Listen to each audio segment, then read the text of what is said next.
Pleural rub is the name given for an abnormal lung sound that is heard on auscultation. You'll hear something like this.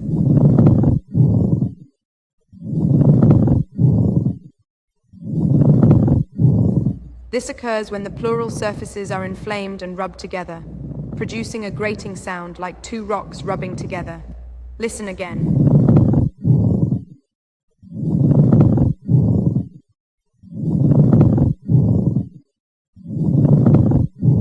Conditions causing pleural rub include pleuritis, autoimmune disorders, rib fracture, pulmonary embolism, worsening pneumonia, tuberculosis, and infections. Should we do heart murmurs next here on RevMed?